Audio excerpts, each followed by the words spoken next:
Okay, it looks like we're diving deep today. This first question comes from @Centruzi, who says, Jake, do you remember the first video game you've played ever, or the first game you remember getting you into gaming? I may have some point answered this question kind of briefly, but let's dive a little bit deeper into it. The first game I remember seeing and really being blown away by and excited by was actually an arcade game. It was X-Men Children of the Atom.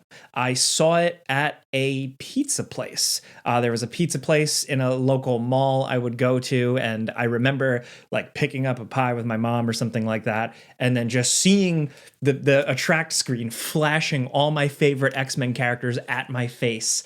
And I specifically remember running over and just being like, holy shit. So Children of the Atom, I think in the US, the arcade version dropped early 95. So I was probably like 5 or 6 years old or something like that. And it was like peak X-Men obsession time for me. The show, of course, was firing on all cylinders. And I remember just being like, holy shit. And I remember the insert coin screen showing Juggernaut, Wolverine, and just being so amped about that, and then throwing coins in and just kind of mashing buttons and just seeing my favorite characters on screen. I don't know. That's all it really was. So, I mean, does that make sense for you guys, considering how much over here I kind of like talk about comic book characters and comic books and stuff like that, but then also video games? It really was a match made in heaven. That's probably the closest like my brain can get to like narrowing down when I first saw a video game or was really excited about a video game. Maybe there was something before, I don't know. But then after that, and I have gone into this history a little bit before, so I'll keep this brief, but my mom had picked me up an old NES, and yes, I'm like a kid of the mid 90s. So at that point, the NES was an older style console. So I consider myself classically trained, if you will. But the NES, I had the Mario games, I had Tetris, I had the Tom and Jerry game, I had the RoboCop game, and I just love the shit out of all that. Oh, Duck Hunt also. Duck Hunt was incredible. The peripheral itself was incredible. They just don't make them like they used to. Ultimately, low in my life, like I thank a couple of things. Metal Gear Solid for showing me that video games can be more in terms of telling a story. Then kind of Max Payne following that up. But then on the other hand, just the classic fun stuff of Super Mario Brothers 3. But then of course, seeing Children of the Atom in a pizza place. That is a fond memory. Like I'm talking like wood paneled walls, checkered floor, in a dingy mall. That mall doesn't exist anymore, actually. I actually meant to make a video on that at some point when I had like weird, crazy ideas. But yeah, rest in peace. Some of you Long Island people might know what I'm talking about, but yeah, let's move on. If you are new here, welcome to my Q&A video. Every month or so, I take questions from the comment section of the video. So like I'm getting all these questions from the previous Q&A video. So essentially, if you got questions for me to answer, anything I could talk about that I don't cover in normal videos, movies, video games, whatever, just drop them in here in this comment section and I'll answer them in the next video. But what do we got next? At Real Ones, shout out to Jimmy, friend of the show. He just launched his channel, actually. I gave him a shout out a while ago. Looking for a new game to play. Can you give me a couple options from this year that you've liked? He's trying to bait me into doing my game of the year. It's too early for my game of the year stuff. That's probably dropping at the very end of the year. I like to cram in as many games as possible. So I don't know, expect that late December, early January. But games from this year that I've liked, if we're going back to the earlier days, I won't reveal too much, but Prince of Persia, The Lost Crown, I really, really enjoyed. I've recommended that to quite a few friends of mine. Also, Stellar Blade, weirdly enough, like I like when I'm thinking back about games I played this year, I don't know why that one just left a decent impression on me. I mean, there's some obvious reasons, but also gameplay-wise, yeah. So now they have that Nier Automata DLC. I did download it. I'm going to try and jump into that soon, too, as well as Pacific Drive, if you're looking for something a little bit different. I know a lot of people right now are probably playing Stalker 2, but if you like that type of post-apocalyptic survival challenge with weird anomalies and scientific mysteries, Pacific Drive is like the car version of Stalker in a lot of weird ways. And speaking of Stalker 2, I have been playing it and I've actually been really enjoying it. It is buggy, it is glitchy, it is messy, but that's kind of like part of the charm. Still, the world and exploration is really cool. I'll be talking about about them. I did the before you buy for Game Ranks first impressions, but I'll be talking about it more here soon. At Sloan Kyle asks, when you get a haircut, what the hell do you even tell the barber? Or do you just show them a picture of yourself from like 6 months ago? That's exactly what I do. I literally do that. I just like, it sounds so stupid, but like I will just Google my name real quick and then do the first image on Google Images and be like, that's what I want to look like. And then the barber is like, did you just Google yourself? That happened once. That was incredibly awkward and weird, so I won't do that again. At Lalo38TH41, at Jake Baldino, would you ever do a Clueless Gamer with Conan O'Brien if you had the chance? I like those videos. I also enjoy the humor of Conan O'Brien. I know, like, some people, it's just like, you either like it or you don't at all.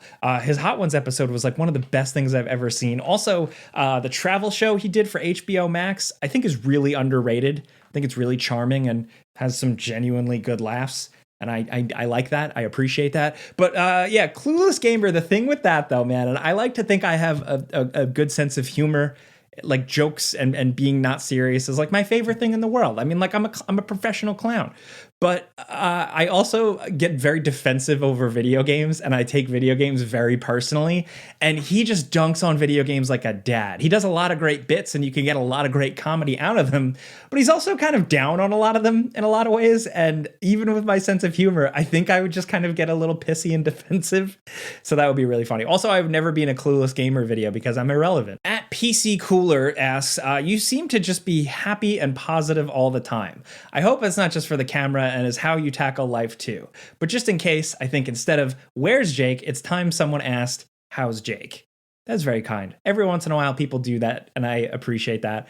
I'm doing fine. I'm doing all right. I'm exercising more. My sleep is a little better. I've talked before about working on work-life balance, but that is still I'm just still stumbling through that. But yeah, in terms of me being happy and positive all the time, I try. It's like a mental health preservation thing, but I am also naturally sometimes a deeply cynical person. And I think people in real life can confirm that, but I leave that behind closed doors. It comes out once in a while, but you know, anyway, let's move on. Hey, now before we keep going, this video is sponsored by Oslo's Sleep Buds. Check these out. These are really cool. So Sleep Buds are designed to mask sound and give you an easier sleep. I looked up reviews. I was interested in these, so I checked them out. It helps for me because my dog sleeps on our bed and he snores, and that makes it a little difficult sometimes. So Oslo's tiny Sleep Buds are designed to gently mask that sound, the sleep disrupting sounds. They fit in super snugly, comfortably, but gently, and then they mask out those sounds. They replace those sounds with whatever you want. Some great relaxing sounds that Oslo provides, or maybe you want to hook it up to Bluetooth. It does have Bluetooth, so you can do some gentle music, some ASMR, whatever you're into. The Sleep Buds come with 4 different size silicone tips to get a gentle fit, and like I said, the comfortable fit is the biggest thing because it doesn't feel like you have earbuds in, so you can actually sleep.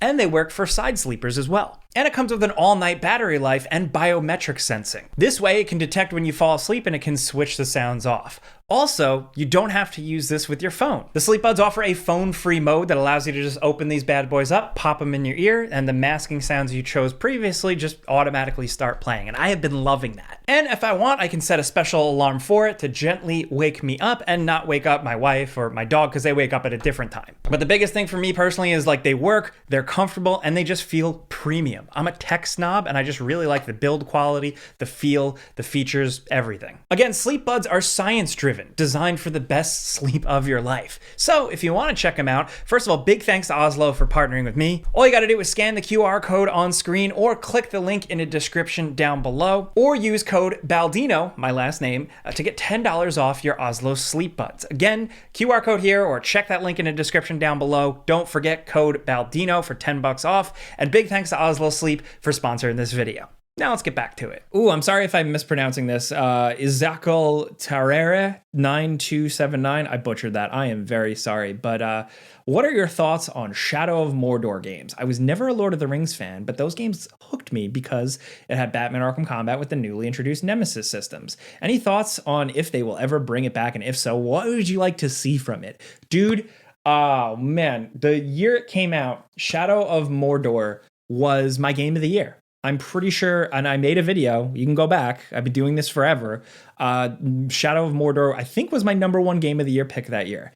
It was fantastic. Absolutely, absolutely loved it. It was cool to be in a Lord of the Rings thing, but also it was just the gameplay elements that were so compelling. Had me absolutely hooked. The Nemesis system was incredible. The accessible Arkham style combat and very light stealth was cool. The world design, awesome. It was just playable as hell. Just a fine-tuned, playable, fun thing. I still love the shit out of that game. I have a habit, like sometimes when I'm playing with Boston, my dog, I'll like take him and I'll go, suffer me now, like that. It's just stupid shit like that. But I love that game. And then Shadow of War continued a lot of that stuff. It was essentially like, for me, I liked it, but it didn't have that lasting impression because it was just kind of like lumping more, where it's like too much of a good thing, like more systems, more this, more that to do. I like the world, I like the environments more, but it didn't leave that much of a lasting impression on me. I've always wanted to go back to it. It had so much controversy at launch with loot box bullshit. They have since patched and fixed and cleaned all that up, and I've been meaning to go back and spend a lot more time in it. But like even some of the things they did in the game and like the storytelling stuff, it felt a little off. I don't need it to feel like Peter Jackson's Lord of the Rings or anything like that, but like, I don't know, it felt like there was like a little bit of a weird tonal shift from the first game that kept things kind of simple to the second game, so it kind of lost me. But yeah, Ethan Adam asks, do you prefer Prey or Dishonored? I think this is like a gamer litmus test for maybe just the type of person you are. I'm more of a Dishonored guy. I hate to say it. I know Prey is like this, like people consider it a masterpiece, an underrated thing. I never like completely fell in love with it. I know that's crazy. I understand and appreciate the aspects of the game design that do make it such a great thing. But for me, I just really like Dishonored. Dishonored is my thing. Dunwall, the design, the lore, everything they built in that game world, even more than the gameplay, is just so up my alley, dude. Not to mention, of course, the stealth, the immersive sim stuff, but really it's Corvo, it's the character designs, it's all that stuff, the environments, all that I just really still love to this day, and it still just like really speaks to me. At B-Ball Guy 180 says, if you could get a Jason Schreier style look inside of a game studio, which company would you want to look at? So Jason Schreier, the journalist, most recently just came out with a book just detailing all of like the history and all the inner going on and juicy stuff of Activision Blizzard, or really Blizzard when it was just Blizzard, excuse me. For me, I would love to see a deep dive into Neversoft.